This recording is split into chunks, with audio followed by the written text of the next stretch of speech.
Assalamualaikum semua. Perkenalkan, nama saya Email Syahardila Lanova dengan NIM A1A3233074. Di sini saya akan menjelaskan mengenai tugas dari kelompok saya, yaitu pelaksanaan sistem presidensial di Indonesia dalam perspektif asas kepemimpinan yang baik dan konstitusional. Yang pertama ada latar belakang.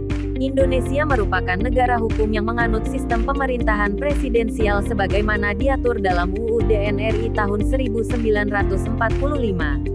Sistem ini menempatkan presiden sebagai kepala negara sekaligus kepala pemerintahan. Setelah reformasi, amandemen UUD 1945 dilakukan untuk memperkuat demokrasi, membatasi kekuasaan presiden, dan menciptakan keseimbangan antar lembaga negara. Namun dalam praktiknya, pelaksanaan sistem presidensial masih menghadapi berbagai tantangan yang berkaitan dengan kepemimpinan dan konstitusionalitas. Yang kedua ada pengertian sistem presidensial. Sistem presidensial merupakan sistem pemerintahan yang menempatkan presiden sebagai kepala negara dan kepala pemerintahan. Presiden dipilih langsung oleh rakyat. Kekuasaan eksekutif terpisah dari legislatif. Masa jabatan presiden ditentukan oleh konstitusi. Menerapkan prinsip pemisahan kekuasaan dan checks and balances. Yang ketiga, ciri-ciri sistem pemerintahan presidensial. Adapun ciri-ciri sistem presidensial sebagai berikut. 1. Presiden sebagai kepala negara dan kepala pemerintahan. 2. Presiden dipilih langsung oleh rakyat. 3. Kabinet menjalankan tugas dan kewajibannya di bawah pengawasan presiden. 4. Presiden tidak dapat membubarkan DPR. 5. DPR tidak dapat menjatuhkan presiden melalui mosi tidak percaya. 6. Adanya pemisahan kekuasaan antara eksekutif, legislatif, dan yudikatif. A. Yang keempat, perkembangan sistem presidensial pasca amandemen UUD 1945. Amandemen I 1999 memperkuat peran DPR dalam pembentukan undang-undang, mengurangi dominasi kekuasaan presiden dalam penyelenggaraan pemerintahan. Amandemen 2, 2000, peningkatan jaminan, perlindungan hak asasi manusia serta perluasan otonomi daerah. Amandemen 3, 2001, presiden dipilih langsung oleh rakyat. Pembentukan Mahkamah Konstitusi dan Dewan Perwakilan Daerah (DPD). Amandemen 4, 2002, MPR tidak lagi menjadi lembaga tertinggi negara. Memperkuat prinsip pemisahan kekuasaan. Yang kelima, kelemahan sistem presidensial.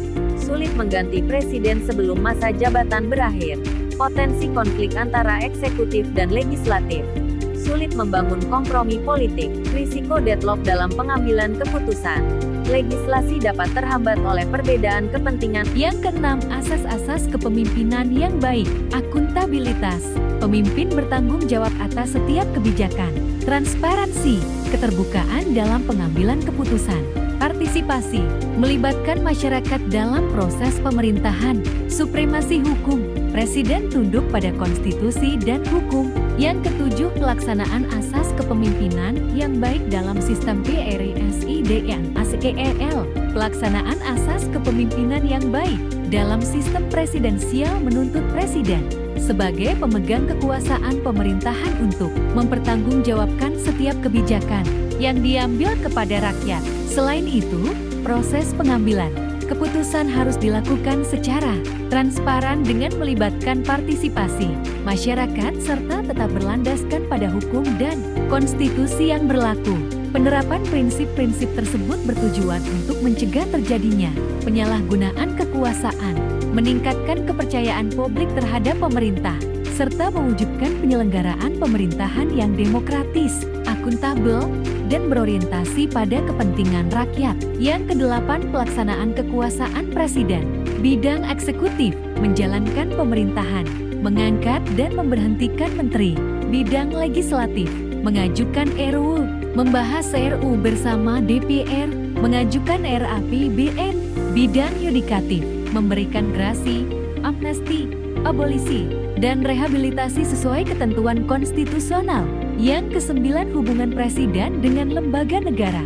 Presiden bekerja sama dengan DPR dalam pembentukan undang-undang, berhubungan dengan DPD dalam urusan daerah, berhubungan dengan MPR dalam pelantikan dan pemberhentian presiden, berhubungan dengan MA dan AMKA melalui mekanisme konstitusional, menerapkan prinsip checks and balances untuk mencegah penyalahgunaan kekuasaan. Yang ke-10, hambatan sistem PRISIDAN ASEAL di Indonesia.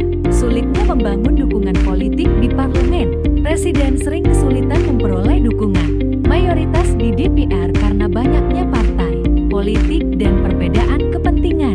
Koalisi politik yang tidak stabil, koalisi antar partai, mudah berubah sehingga dapat mengganggu stabilitas pemerintahan dan pelaksanaan program pemerintah.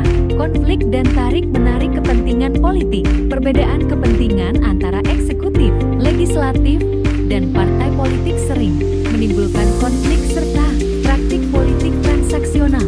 Rendahnya efektivitas proses legislasi, proses pembentukan undang-undang cenderung lambat, berpotensi mengalami deadlock politik, dan dapat memengaruhi kualitas kebijakan yang dihasilkan. Berikut bukti submit artikel kelompok kami. Terakhir, kesimpulan, pelaksanaan sistem presidensial di Indonesia telah mengalami penguatan melalui amandemen Undang-Undang Dasar ke-1945